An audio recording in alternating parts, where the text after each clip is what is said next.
한 교회만 믿음에 서 있어도 살 수 있다라는 제목으로 함께 말씀을 나누겠습니다. 예수님은 마지막 때가 가까이 올수록 세상에 각종 사건, 사고들, 재난들이 많이 일어날 것이다라고 그렇게 말씀을 하셨어요.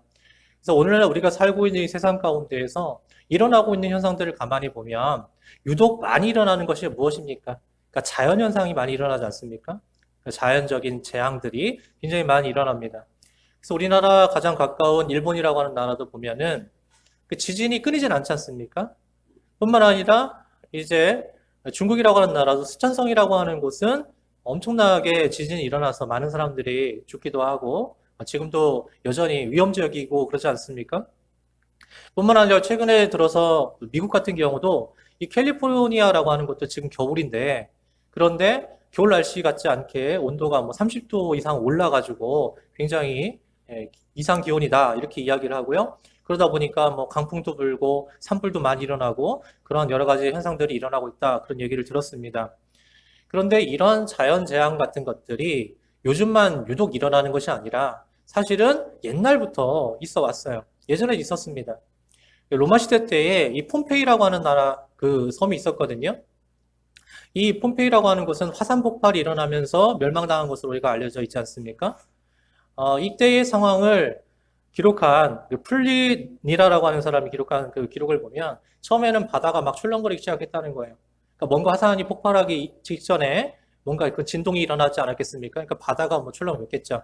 그런 다음에 하늘 높이 불덩어리 같은 것들이 막 뿜어져 올라가서 쏟아져 내리고 그런 다음에 땅에서 가스가 새어져 나와서 사람들이 다 실식해 죽었다. 한마디로 말하면 그럴 것 같아요. 화산 폭발하면서 그 화산의 뜨거운 그 돌덩이 같은 것들, 그런 것들로 인해 사람들이 죽기도 하고, 또 가스로 인해서 죽기도 하고, 그렇게 재앙이 일어난 현장 위에 이제 화산재가 덮였고, 수많은 비가 내리면서 그것이 마치 콘크리트처럼 딱딱하게 굳었다라고 그런 이야기합니다. 그래서 19세기 중엽에 이제 이 폼페이 유적이 발견되는데요. 보면은 사람들의 형체가 고스란히 이렇게 남아있을 정도로 그렇게 얼마나 급속도로 이 자연 현상이 일어났는가, 이 재앙이 일어났는가를 우리가 알 수가 있습니다. 자, 그런데 이게 우리 관점으로 봤을 때의 어떤 참상이고, 하나님의 관점에서 어떻게 볼 수 있는 멸망 사건이 오늘 말씀에서 나오는 이 소돔과 고모라의 사건이다라고 하는 것입니다. 소돔과 고모라의 멸망의 원인을 우리가 살펴보려면 지금 우리가 보고 있는 19장의 앞에 나오는 18장의 말씀을 좀 축약해서 살펴볼 필요가 있습니다. 아브라함이 이제 소돔에서 그렇게 멀지 않은 산지에 장막을 치고 살았는데 그런데 갑자기 어느 날 낯선 세 명의 사람이 아브라함을 찾아오게 됩니다. 그러다 아브라함이 그 세 사람을 반갑게 맞아들이면서 자기 집에서 아주 융숭하게 대접을 해드리죠. 그런데 나중에 알고 보니까 이 세 사람의 정체가 한 분은 여호와라고 하는 이름이고 둘은 천사들이었다라고 이렇게 나오고 있지 않습니까? 밥을 다 먹고 난 다음에 두 천사는 소돔으로 내려가고 이제 여호와라고 하는 분만 남았는데 그 여호와라는 분이 이렇게 말하는 거예요. 소돔과 고모라를 멸망시킬 것이다. 이렇게 말씀하시는 겁니다.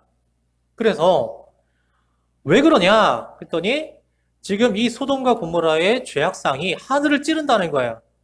세상에 이 죄악상이 가득 차가지고 더 이상은 그냥 놔둘 수가 없다. 그래서 결국은 심판을 내려야겠다라고 하는 그런 이야기 아니겠습니까? 근데 아브라함이 이 소돔 땅을 육안으로, 이렇게 자기 눈으로 쳐다보니까 뭐 아무 조짐도 일어나지 않고 평안한 거예요. 아무 일도 일어나지 않는 거예요. 자, 그런 상황에서 지금 하나님께 들은 이 소식을 가지고 소돔 사람들이 가가지고 야, 하나님께서 너희들 멸망시키시는데 큰일 났어, 지금. 빨리 회개해야 되고 하나님께 용서를 빌어. 이렇게 이야기한다고 했을 때 과연 소돔과 고모라에 있는 사람들이 그래? 그러면서 이 말을 듣고 회개하겠냐는 거예요. 그보다는 어떻게 하겠습니까? 무슨 헛소리 하냐고. 그러면서 비아냥거리고 비웃고 그러지 않겠습니까? 하지만 그럴지라도 아브라함은 하나님의 말씀을 믿었다는 거예요. 자, 그러면 말씀을 믿는 사람은 그 다음에 어떻게 대처를 해야 될까요? 어쨌든 간에 사람들에게 이 소식을 알려야 되고 그리고 이 사람들이 회개를 하든지 아니면 그 땅을 대피하든지 하도록 하는 게 맞죠. 그런데 아브라함이 그 다급한 순간에 꺼내진 카드가 뭐냐면 바로 하나님과 어떤 협상을 시도한다라고 하는 것입니다. 그래서 오늘 말씀 보면 그 협상하는 게 어떻게 나와요? 기도하는 형식으로 해가지고 나온단 말이죠. 그래서 하나님과 이야기를 하다가 하나님께서 말씀하십니다. 이 땅에 의인 50명만 있으면 내가 멸하지 않겠다. 이렇게 얘기하시죠. 그래서 50명부터 시작해서 카운트가 밑으로 쭉쭉쭉 빠져요. 그러다가 결국은 몇 명까지 가요? 10명까지 내려간단 말이에요. 그러니까 이 땅에 의인 10명만 있으면 소돔과 고모라를 멸망시키지 않겠다. 이렇게 하나님께서 약속하셨단 말이죠. 근데 결국은 어떻게 됩니까? 그 땅에 의인 10명이 없어서 소돔과 고모라가 멸망을 피하지 못한다는 것입니다. 근데 여러분, 이게 아브라함이 실패한 건가요? 아브라함이 협상을 잘못해가지고 그래서 그 협상의 실패로 이러한 멸망이 일어난 건가요? 그렇지가 않습니다. 때로는 우리가 직접 막아야 할 때도 있지만, 하지만 우리가 하나님께 기도로 매달리는 것이 최선의 방책일 때가 있다라고 하는 사실입니다. 결국은 누구 손에 달린 거예요? 모든 결정은 다 하나님께 있는 겁니다. 그러니까 하나님께서 허락하셔야지만 그런 일이 일어나는 것이지 그냥 우연이거나 자연 발생적으로 그런 일이 일어나지 않는다는 이야기예요. 자, 아브라함은 소돔과 고모라의 멸망을 막기 위해서 의인 10명이라고 하는 카드를 꺼내 들었습니다. 그러면 왜 의인 10명일까? 자, 의인 10명, 이 10이라고 하는 숫자가 굉장히 중요합니다.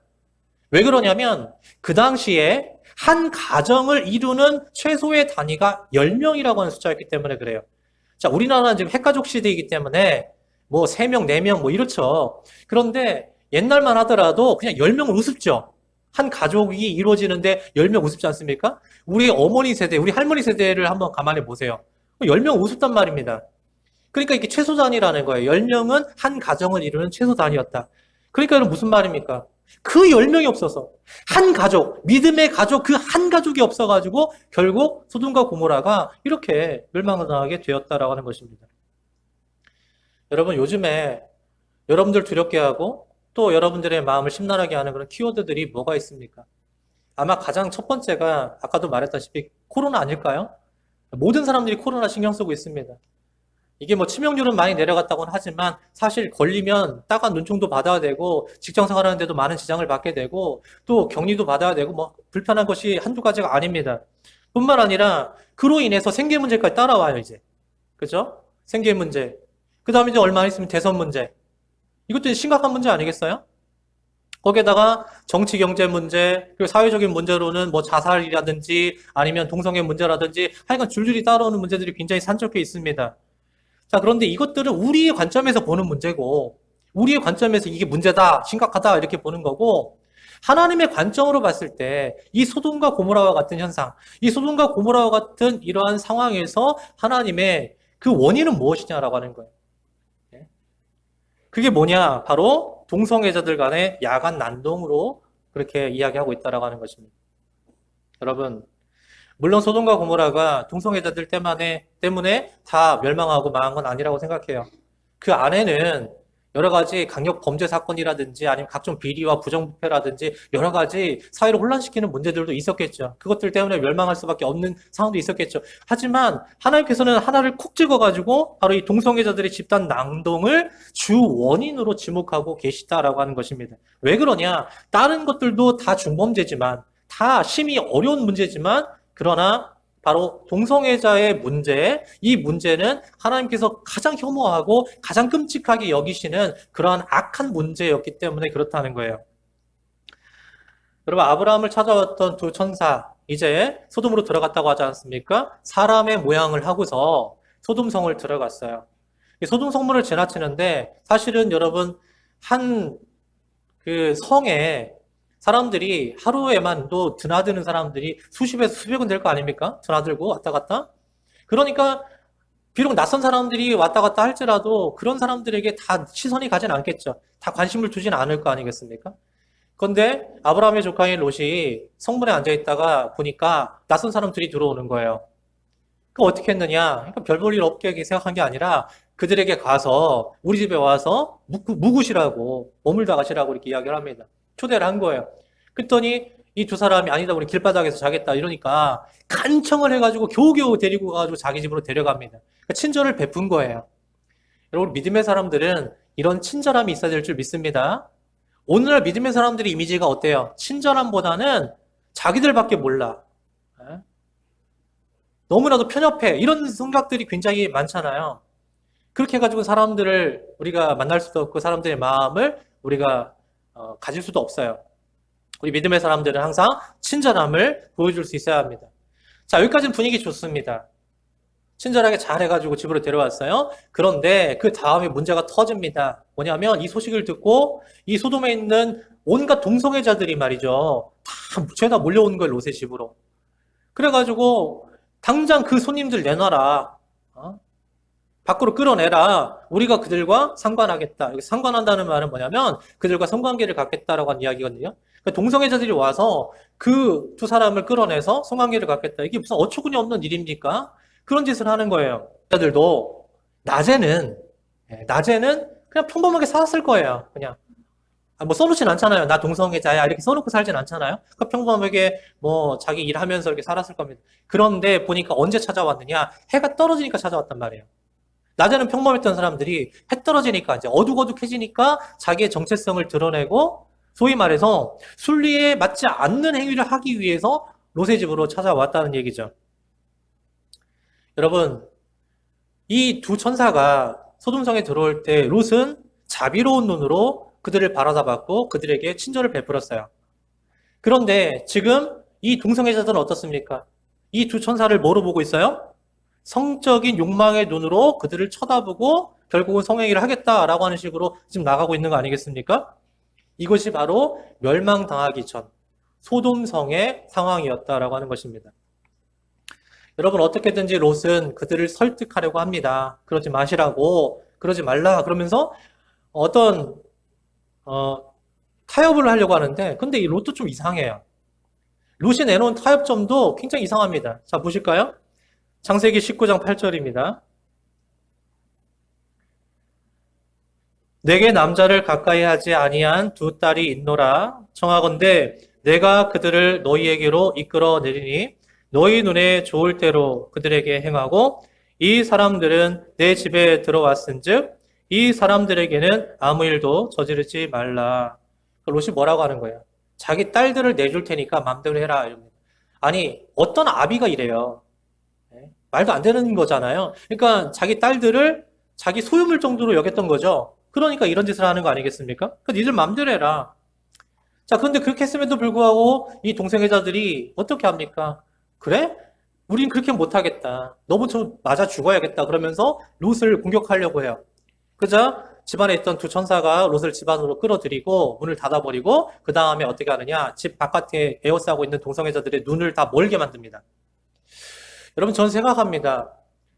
천사들이 이 동성애자들의 눈을 멀게 했다? 무슨 말일까? 오늘날 이 동성애자들이 눈이 멀어서 그런 짓을 하는 거다라는 생각이 들어요. 분별을 못 한다는 거죠. 오늘날 동성애자들의 활동이 얼마나 활발합니까? 서울시청 앞에서 이렇게 퀴어 축제라고 해가지고 자기들 나름의 뭐 문화축제를 하는 거겠죠. 저렇게 하고 저게 끝나면 이제 거리 행진도 막 하고 그렇게 했습니다. 그러면 이 사람들이 이러고 있으면 반대편에서는 또 보수 기독교 쪽에서 나와가지고 맞불 집회를 또 열어요. 반대한다 그러면서 그걸 합니다. 지금 한 정당에서는 포괄적 차별금지법이라고 하는 것을 계속 밀고 나가고 있습니다. 이것을 입법화하려고 하는 그런 모습을 자꾸 보이죠. 저 이렇게 생각합니다. 이 법의 취지는 정말 좋다고 생각해요. 우리나라에서 차별이 일어나고 있는 그런 분야들이 많거든요. 그런 계층도 많고 그들에게 있어서 차별을 없애야 된다고 하는 건 누구나 다 환영하는 일입니다. 그렇죠? 차별은 좋지 않은 것입니다. 하지만 이 동성애 부분에 대해서는 뭔가 좀 손봐야 된다라고 생각을 하는 거예요. 그래서 이거 법을 손보든지 아니면 어떤 항목에 대해서는 좀 빼든지 이런 식의 조율이 좀 필요하다라고 저는 생각을 합니다. 만약에 안 그러잖아요? 그냥 이대로 그냥 이게 만약에 통과가 되잖아요. 어느 날에. 그러면 제가 이곳에서 지금 이런 설교하고 있는 것도 불법이 되어버려요. 그들의 인격을 모독했다. 그들을 나쁘게 말했다. 이런 식으로 해가지고 결국은 저도 벌금을 내든지 뭐 법적인 책임을 져야 되는 그런 상황까지 가게 되는 것입니다. 여러분 선진국이나 유럽이나 이런 나라들에서 이 동성애 문제가 이제 점차 받아들여지고 있는 추세라고 해가지고 우리나라도 그대로 따라가야 될 필요가 있습니까? 그건 말이 안 되잖아요. 만약에 계속해서 이렇게 받아들여지고 그냥 타협하고 어쩌고저쩌고 가다 보면 결국에는 우리도 무슨 꼴 나는 겁니까? 오늘 성경에서 말하는 것처럼 소돔과 고모라 짝이 나는 거 아니겠어요? 아닌 거잖아요. 그리고 또 우리가 이거 골치 아픈 문제다라고 해가지고 자꾸 회피하려고 하는 사람들도 있습니다. 아니, 내 문제 아니니까. 나한테 뭐 직접적으로 피해주는 거 아니니까. 그러니까 뭐 상관없어. 이렇게 생각하는 분들이 있어요. 근데 여러분, 지금 여기가 오염됐는데 그 옆 동네로 피한다고 해서 거기는 괜찮을까요? 거기도 마찬가지예요. 우리가 어디로든 옮겨 다녀도 이 문제는 따라오게 되어 있고 결국은 우리가 해결해야 될 문제다라고 하는 사실입니다. 그래서 우리가 믿는 자로서 어떻게 하면 되느냐? 일단은 내 본분을 다하면 되는 거죠. 믿는 자로서의 본분을 다하면 되고요. 우리가 속해 있는 이 사회에서 우리가 우리의 신념과 우리의 믿음을 가지고 열심히 살면 되는 것이고요. 그리고 하나님의 말씀에 예민하게 귀를 기울이며 살아가면 되는 것입니다. 왜냐하면 우리는 이 땅에 살아가고 있지만 누구를 붙잡고 살아가는 사람들이에요? 하나님을 붙잡고 살아가는 사람들이에요. 하나님의 말씀을 듣고 살아가는 사람들이에요. 세상의 소리가 아니라, 세상의 주장이 아니라 우리는 오로지 하나님 말씀만 붙들고 그분의 말씀을 듣고 순종하며 살아가는 사람들이라는 이야기입니다. 그것을 여러분들이 잊지 마시길 바랍니다. 자, 이 두 천사가 롯에게 자기 정체를 밝히고 그런 다음에 지금 이 땅에서 어떤 일이 일어날 것인지에 대해서 설명을 해줍니다. 큰일 난 거죠, 이제. 멸망당하게 생겼으니까. 그래서 지금 죄가 너무나도 가득하기 때문에 그냥 이대로는 못 둔다. 심판이 있을 것이다. 이렇게 이야기를 한 거예요. 자, 예를 들면 여러분 정화조가 꽉 찼어요. 쌓여서 꽉 찼습니다. 그러면 언젠가는 이게 넘쳐날 거 아니겠습니까? 그러면 난리 나는 거죠. 그 전에 어떻게 되겠습니까? 차 불러서 퍼가게끔 만들어야 됩니다. 그렇죠? 그런데 이걸 계속 놔두다 보면 정말 난리가 나지 않겠습니까?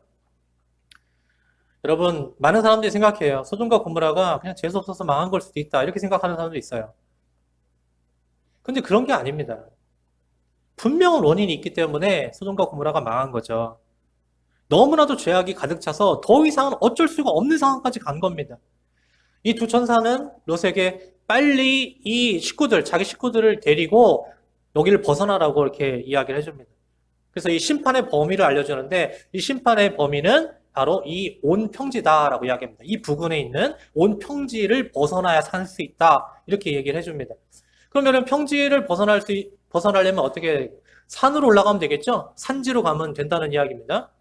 그러니까 이 지금 사건이 일어난 게 지금 동성애자들이 몰려와서 끌어내라 한 사건이 전역되었으니까 이때부터 이제 열심히 집 밖으로 나와가지고 달리고 그렇게 벗어나면 동틀 때쯤 되면은 산에 올라가 있지 않겠습니까? 그런 시간적인 여유가 있었다는 거예요. 그런데 롯이 어떻게 하느냐? 우물쭈물 하고 있다는 거예요. 우물쭈물. 그리고 롯이 이 소돔에 살면서 자기 가족들도 살았을 것이고 그리고 친분 있는 사람들도 살았을 거 아니겠어요? 그러면 그 사람들에게 이거 얘기를 해줘야죠. 이 소식을 얘기해주고 최대한 설득을 해가지고 한 명이라도 더 붙들고 나와야 되는 거 아니겠습니까? 그런데 지금 머뭇머뭇거리고 있다는 거예요. 아무것도 안 하고 있다는 것입니다. 여러분, 어떤 상황이 터지면 우리에게는 항상 뭐가 있느냐? 골든타임이라고 하는 게 있습니다. 우리에게 주어져 있는 최적의 시기가 있다라고 하는 거예요. 이거를 잘 활용을 해야 되는데 그런데 이때를 우리가 놓쳐버리면 결국은 재앙을 피하기가 어려워지는 것이죠. 근데 이렇게 다급한 순간에 롯이 어떻게 해요? 그냥 우물쭈물하고 있는 것입니다. 그렇다고 해서 아무것도 안 한 건 아니에요. 그래도 팔은 안으로 굽는다고 롯이 어떻게 합니까? 자기 딸들하고 결혼할 예비 사위들 있죠. 이 자들에게 가서 다 이야기합니다. 이제 멸망당할 거니까 우리와 같이 나가자, 피하자 이렇게 얘기를 하는데 그 예비 사위들이 롯의 말을 비웃었다. 농으로 여겼다. 그렇게 이야기를 합니다. 저는 이걸 보면서 그들만의 문제가 아니라 이것은 지금 소돔과 고모라에 살고 있는 모든 사람들의 보편적인 모습이었을 것이다라고 생각을 합니다. 그러니까 어느 누구를 붙잡고 말을 해도 똑같이 농으로 여기고 비웃고 그렇게 했을 것이다라는 생각이 들어요. 여러분, 노아 홍수 때도 마찬가지 아니었습니까? 열심히 노아가 방주 만들고 있는데 사람들이 뭐라고 합니까? 비도 안 올 건데 뭐 저런 걸 하고 있냐고 그러면서 비웃고 그러지 않았습니까? 그러니까 보통 사람들의 생각이 그렇다라고 하는 거예요. 그래서 우리가 평소에 하나님의 말씀을 잘 듣고 그 말씀을 잘 믿고 살아갈 때 어떤 말씀을 주시면 그게 믿어지는 거지. 아무것도 뭐 말씀 들은 바도 없고 하나님에서 아는 바도 없는 사람들에게 하나님의 말씀이 전해지든 진리가 전해지든 팩트를 말해줄지언정 그들은 시큰둥하니 그게 다 농으로 받아들일 수밖에 없는 거다라는 사실이에요. 여러분 너무 다급해요 지금. 빨리 벗어나야 됩니다. 그런데 롯과 롯의 가족들은 다 민기적거리고 있다라고 하는 것입니다. 그럼 왜 그랬을까요? 왜 민기적거리고 있어요? 지금 거기에 자기들의 귀한 것들이 다 쌓여 있거든요. 그러니까 요거를 어떻게 해야 될까 생각해야 될 거 아닙니까? 여러분 만약에 그동안 소돔에 들어가서 여러분들이 재산을 불린 게 있어요. 근데 여기를 지금 몸만 빠져나가야 되는데 이게 다 멸망당하고 나면 죄가 되어버릴 거 아닙니까? 그러니까 그래도 그 중에서 내가 가지고 나갈 수 있는 게 뭘까를 또 생각하다 보면 시간이 막 흘러요. 그러니까 여러 가지를 복잡한 생각을 하다 보니까 결국은 시간이 지체되고 만 거 아니겠습니까? 여러분 이 땅에 위급한 순간에는요, 우리가 설마라고 하는 생각은 아예 하지도 말아야 됩니다. 여러분 삶에 위급한 순간이 다가왔어요. 찾아왔어요. 그러면 설마 이러면 죽어요. 무조건 가장 최악의 상황을 생각하고 움직여야 돼요. 예를 들면 불이 났어요, 집에. 아우, 설마 내가 죽겠어, 불에? 불에 타 죽겠어? 이러면 죽어요. 근데 불이 났을 때, 야, 내가 죽을 수도 있겠다. 빨리 도망가자. 그러면 산단 말이에요. 근데 롯은 지금 어떻게 하고 있는 겁니까? 너무 여유가 있어요. 너무 민기적거리고 있다라고 하는 것이죠. 사실 롯에게 있어서 이 산지는 낯선 곳이 아닙니다. 지금 여러분 소돔과 고모라는 게 평지잖아요. 그런데 사실은 롯이 어디서 왔어요? 산지에서 왔죠. 자기 삼촌 아브라함하고 같이 산지에 살았었잖아요. 그러다가 이제 소돔으로 온 거 아닙니까? 그러니까 산으로 도망가는 게 그렇게 어려운 일은 아닙니다. 더군다나 지금 가까운 산지로 가면 거기에 누가 있을 확률이 높아요? 자기 삼촌 아브라함이 있을 확률이 높죠. 그러니까 다 놓고 가더라도 아무것도 없이 맨몸으로 나갈지라도 가서 살 수 있는 방법이 있다는 거예요. 왜냐면 아브라함이 잘 왔다 그러면서 맞아들이면서 필요한 것들 다 내줄 거 아니에요. 먹여주고 그렇게 해줄 거 아닙니까? 그게 뭐 걱정이에요. 그냥 가면 되는 것이었는데 안 갔다는 거예요. 왜? 소돔에 너무 중요한 것들, 너무 눈에 밟히는 것들이 많았기 때문에 못 나가고 있었던 거죠. 자, 그러자 두 전사가 어떻게 합니까? 특단의 조치를 내립니다. 결국은 이들을 강제로 끌고 나가요.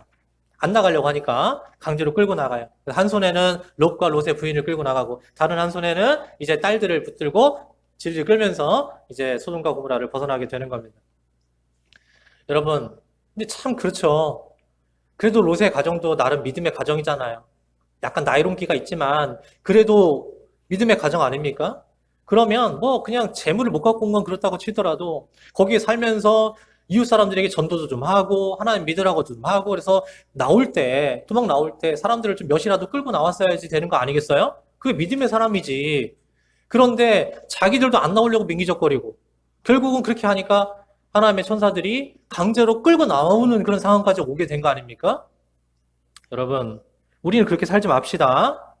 적어도 우리가 한평생 살아가는 동안에 우리 가족들 중에서 안 믿는 사람들이 있다면 자꾸 그 사람들에게 믿게끔 이야기하고 또 믿음을 가질 수 있도록 도와주고 또 우리 이웃에 살고 있는 주변 사람들, 친구들 뭐 이런 사람들도 전도해서 구원받게 하는 것이 우리들의 사명 아니겠습니까? 그래서 여러분 이 험한 세상 가운데에서 이제 구원이 필요할 때에 우리 가족들만 어떻게 끌려나가는 것이 아니라 서로 손잡고 같이 그렇게 천국으로 입성하는 모습이 얼마나 아름답고 귀해요. 그런 모습을 여러분들이 사모하시고 꼭 그렇게 하시기를 바랍니다. 자, 롯과 식구들이 우물쭈물하느냐고 시간이 너무 많이 허비됐는데 그러다 보니까 이제는 도저히 산까지 못 가는 거예요. 산에까지 가야지 안전한데 산까지 못 갑니다. 그러자 롯이 뭐라고 합니까? 저 앞에 보이는 소알성이라고 하는 작은 성이 있었거든요. 거기로 들어갈 테니까 우리 거기 들어가면 허락해달라고 그렇게 이야기합니다. 결국은 롯이 민기적거리면서 하나님의 계획에 수정이 불가피하게 된 겁니다. 원래는 이 지면에 평지에 하나님의 심판이 다 일어나게 되었는데 어디만은 빼고 소알성만은 빼고 이제 심판이 일어나게끔 그렇게 바꿔주신 것이죠. 그렇게 롯의 가족이 이제 소알성에 들어가니까 본격적인 심판이 일어나게 됩니다. 그런데 그날 아침에 심판이 있던 날 아침에 소돔과 고모라는 여느 때와 다름없이 너무나도 평화로운 아침처럼 보여지게끔 그렇게 시작이 되었습니다. 그런데 매캐한 냄새가 나는 거예요. 땅에서. 땅에서 온 지면에서 매캐한 냄새가 막 피어오르기 시작하는 것입니다. 여러분 혹시 유황온천 가본 적 있어요? 유황온천. 여기 도고온천 안 가봤어요? 여기 가까운데. 네, 도고온천이 유황온천이거든요. 그러니까 제가 예전에 도고온천을 가봤는데 이 물에서요 계란 썩은 냄새가 나요. 네, 계란 썩은 냄새가 이렇게 올라와요. 근데 엄청 독한 건 아니고 유황 함유량이 높을수록 더 냄새가 지독하거든요. 그러니까 여러분 이 땅에 전체에 유황이 막 이렇게 지금 쌓여 있다고 한번 생각해 보세요. 냄새가 얼마나 많이 심하고 독했겠습니까? 유황은 또 성냥 만드는 재료이기도 합니다. 저도 어렸을 때요, 이제 불장난을 좀 했습니다. 제가 그렇게 생기진 않았지만, 예, 불장난을 좀 해가지고, 예, 성냥이 이렇게 동그란 이렇게 가불에서 잔뜩 들어있는 성냥갑 옛날 성냥 있었거든요. 그러면 그걸 빼가지고 탑을 쌓아요. 하나씩 이렇게 정자 모양으로 해가지고 쌓아요. 그 다음에 불을 확 지르면 어떻게 해요? 캠프파이어 하듯이 확 하면서 그냥 불이 확 올라오거든요. 그런 장난을 좀 했었는데, 여러분 지금 보세요. 온 지면에는 유황이 막 깔려있죠? 근데 그럴 순간에 하늘에서 불비가 막 내리기 시작합니다. 그러면 여러분 그게 떨어지면서 어떤 현상이 일어나겠습니까? 폭발이 일어나겠죠. 여기저기에서 빵빵 터지는 거예요. 엄청난 폭발음이 들리고 그냥 그곳은 불바다가 되고 온 지면에 있는 모든 생물이 다 불타 죽었다. 다 죽었다. 그렇게 이야기하고 있지 않습니까? 자, 그런데 그런 순간에 롯의 가족이 소알에 들어가기 전에 어떤 일이 있었느냐? 아까 천사가 롯의 가족들을 붙들고 강제로 이끌고 나왔다고 했지 않습니까? 그런데 롯의 아내가요, 절대 뒤돌아보지 말라고 했는데, 절대 소돔 쪽 쳐다보지 말라고 했는데, 그만 뒤를 돌아다 봐요. 왜 돌아볼까요? 집에 놔둔 뭔가를 생각하면서 돌아봤겠지 뭐. 그렇지 않겠습니까? 특별히 여성분들, 집에 귀한 거 있다고 해가지고, 불났는데 집에 들어가면 안 됩니다. 예. 여러분, 그렇게 롯의 아내가 뒤를 돌아봤다가 결국은 소금 기둥이 되었다. 그러지 않습니까? 그래서 여기 돌멩이처럼 보이는 바위 있죠? 이게 이제 사해 주변에 있는 건데, 저게 롯의 아내가 뒤를 돌아봐가지고 소금 기둥이 되었다라고 전해지는 전설을 따라서 한 마리의 기둥입니다. 진짜 저게 롯의 아내가 아니고, 그런 전설이 있는, 우리나라도 그런 전설들이 있는 바위들이나 뭐 그런 거 많잖아요? 그런 것처럼 저렇게 상징적으로 보여주고 있습니다. 여러분, 꼭 폭발이 일어나야지만 심판이 임한 게 아니에요. 폭발해서 불이 붙기 이전에도 하나님 말씀에 이미 시작되어서 이미 심판이 시작되었으면 그때부터 우리는 심판이 임한 겁니다. 롯의 아내는 폭발이 일어나기 직전이었지만 결국 돌아보지 말라라고 하는 그 말을 순종하지 않았기 때문에 소금기둥이 되고 말았다라고 하는 사실입니다. 그러니 하나님께서 한번 말씀하셨으면 절대 여러분 불순종하지 마세요. 말씀하셨으면 그대로 순종할 수 있는 여러분 되시길 바랍니다. 세상에 미련을 두면 결국 이 롯의 아내처럼 이렇게 되는 것입니다. 자, 오늘날 우리가 처해 있는 이 상황과 또 그 옛날 멸망한 소돔과 고모라를 한번 이렇게 연결을 지어 봅니다. 연결을 지어 봤을 때 우리 사회에 이 다원주의라고 하는 그 영향이 굉장히 크게 있거든요. 다원주의는 뭐냐면 절대 진리란 없다. 이것도 맞고 저것도 맞고 다 맞다. 뭐 이런 식으로 다 맞다는 거예요, 그냥. 그러다 보니까 이 기준점이 옛날에는 하나님이 기준이었어요. 하나님 말씀이 기준이었고, 그런데 이 기준이 모이기 전에 지금 어떻게 됐습니까? 사람에게로 옮겨갔어요. 사람에게로. 그러니까 세상의 모든 기준이 신본주의였는데 이제는 인본주의 쪽으로 많이 기울었다라고 하는 이야기입니다. 그런 상황에서 사람들의 인식이 이 동성애 문제를 가지고 어떻게 사람들이 보느냐? 동성애 문제는 이제는 옛날처럼 그렇게 쉬운 문제가 아니다. 세계적인 추세이기도 하고, 그러니까 결국은 우리도 담담하게 받아들일 건 받아들여야 된다라고 하는 식으로 생각하는 사람들이 많아졌단 말입니다. 그래서 마치 포괄적 차별금지법 이게 제정이 안 되잖아요. 그러면 우리나라는 굉장히 후진국인 것 마냥 그렇게 생각하는 사람들이 있는데 여러분 그렇지 않습니다. 우리는 하나님을 믿는 사람들이고 하나님 말씀대로 살아가는 사람들이라고 했잖아요. 하나님께서 안 된다고 했으면 안 되는 건 안 되는 거예요. 후진국이냐 선진국이냐 이게 중요한 게 아니라는 이야기입니다. 분명히 말하지만 이 동성애 부분, 이 부분은 수정하든지 제거하든지 이렇게 해가지고 이게 처리가 돼야 된다고 생각을 합니다. 왜냐하면 하나님께서 이 동성애 부분은 분명한 중범죄라고 말씀하셨기 때문에 그냥 쉽게 간과하고 넘어갈 수 있는 문제가 아닙니다. 물론 제가 성소수자들이라고 하는 그런 분들의 인권을 무시하자는 얘기가 아니에요. 그들도 사람이고 우리랑 똑같은 사람 아닙니까? 그러니까 그들의 인권이라든지 권리 이런 부분을 완전히 무시하자는 이야기가 아닙니다. 다만 그들이 반사회적이고 비윤리적인 행동을 했을 때 그걸 제재할 수 있어야 된다는 거예요. 사회적으로 우리가 합의가 되어 있지 않은 그런 행동들을 했을 때 그럴 때 우리가 그걸 그냥 용인해 줘야 되느냐? 그렇지는 않다라고 하는 것입니다. 그것에 대한 제재, 그것에 대해서 우리가 하지 못하게끔 금지하는 것, 그건 필요하다라고 하는 이야기입니다. 오늘날 우리 기독교 안에서도 동성애를 보는 시각이 두 가지로 이렇게 나뉘어져 있는 것 같습니다. 하나는 뭐 말 하나마나 보수 쪽에서는 당연히 반대예요. 무조건 반대. 근데 진보 쪽에서도 다 뭐 받아들이는 거 아니지만 진보에서도 진보 쪽으로 많이 치우쳐 있는 사람들은 뭐 받아들여야 된다 이렇게 이야기하죠. 특별히 우리 감리교 쪽에서도 이 동성애 문제에 대해서 옹호하고 그들을 축복해줬던 목사가 결국은 탈회되는 그런 사건이 있었거든요. 감리교에서 쫓겨났어요. 쉽게 말하면. 그런 사건이 있었습니다. 그러니까 우리 감리교도 동성애 문제만큼은 굉장히 보수적입니다. 하나님 말씀대로 해야 되기 때문에. 그래서 그런 일이 있었고. 자, 어쨌든 중요한 건 뭐냐면 이렇게 세상이 기준이 없이 혼탁하게 흘러갈 때 애매모호하게 되어질 때 그럴 때 우리가 뭘 봐야 되느냐? 바로 아브라함의 기도를 봐야 된다는 거예요. 아까 하나님과 아브라함이 타협했잖아요. 그럴 때 그 기도를 봐야 된다는 것입니다. 하나님께서는 아브라함에게 뭐라고 말씀하셨어요? 이 땅에 의인 10명만 있으면 절대 멸망시키지 않겠다라고 말씀하셨잖아요. 여러분 그 말씀을 잘 기억하셔야 됩니다. 하나님은 동성애가 있고 죄가 많으니까 무조건 다 멸망시키겠다라고 하시는 게 아니라 뭐라고 말씀하시는 거예요? 이 땅에 하나님의 말씀을 붙들고 믿음을 지키는 의인 10명만 있으면 멸망시키진 않겠다라고 말씀하셨다라고 하는 사실이에요. 이걸 우리가 잘 기억해야 됩니다. 아까 10명이라고 한 숫자가 최소 단위로서 한 가정이라고 말씀드렸잖아요. 그런데 여러분 한편으로 말하면 작은 개척교회 성도 10명과도 맞먹는 거예요. 뭔 얘기인지 아시겠죠? 그러니까 작은 한 가정과 그리고 작은 개척교회 하나, 살아있는 그런 집단 공동체 하나만 있어도 하나님은 절대 멸하지 않으시겠다라고 말씀하시고 약속하신 거나 다름없는 것입니다. 사랑하는 여러분, 우리나라가 정말 뒤숭숭해요, 요즘에도. 어떻게 될지 모르겠습니다. 코로나도 대선도. 코로나도 사그라드는 것 같지 않고 대선 문제도 보니까 토론하는 걸 봤거든요. 그랬더니 굉장히 네거티브가 난무하고 또 거짓말도 서슴지 않고 하고 그런 문제들이 많더라고요. 굉장히 혼란스럽습니다. 그래서 앞으로가 굉장히 걱정인데 그러나 우리까지 걱정할 필요는 없고 이 한 가지만 딱 기억하시면 됩니다. 뭐냐? 기도하는 사람은 결코 망하지 않는다. 이것만 기억하시면 되겠어요. 기도하는 사람은 결코 망하지 않는다. 여러분 성 어거스틴 아시죠?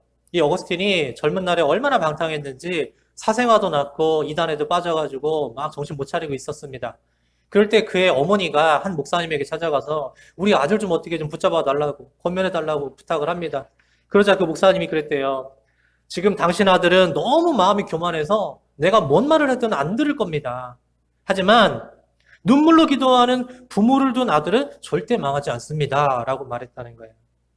여러분 그때부터 이 어거스틴 어머니가 정말 아들을 위해서 눈물로 기도하기 시작했다는 거 아니겠어요? 그래서 결국 어거스틴이 하나님 품으로 다시 돌아오게 되었다라고 하는 겁니다. 여러분, 정화조가 가득 차서 온물이 넘치듯이 죄악이 이 세상에 가득 차면 결국 심판이 임할 수밖에 없는 거예요. 그럼 어떻게 되겠습니까? 이게 넘치지 않도록 해야 되겠죠. 우리가 기도하고 또 하나님 말씀대로 살아서 이 죄악의 수위가 만수가 되지 않도록 이게 쭉 내려가서 하나님의 심판이 내려오지 우리에게 임하지 않도록 그렇게 만들어 가야 되지 않겠습니까? 그리고 신앙인은 절대로 뒤를 돌아보지 말라고 했습니다.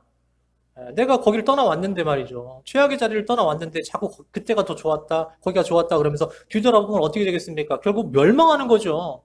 그러니까 우리가 한번 박차고 나온 그 죄의 길을 다시는 쳐다보지도 말고 들어서지도 말라라고 하는 것입니다.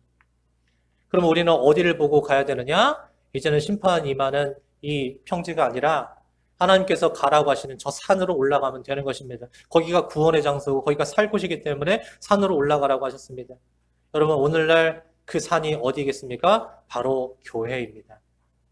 우리가 하나님께서 안전하다고 지정하신 그 교회로 와서 하나님만을 예배하고 그리고 기도하는 거예요. 뭘 위해서? 이 나라를 위해서, 이 민족을 위해서, 우리 한국교회를 위해서, 또 우리를 위해서 기도를 하는 것입니다. 그렇게 이 위기 가운데 우리가 나라를 구하고 사람들을 또 구하고 그렇게 의로운 교회로 하나님 앞에 인정받는 그러한 정말 이 시대에 꼭 필요한 교회가 우리 교회가 될 수 있기를 간절히 바랍니다. 그리고 하나님께서 찾으시는 우리 모든 성도들이 다 되어서 귀하게 쓰임받는 역사가 나타나기를 주의 이름으로 간절히 축원합니다.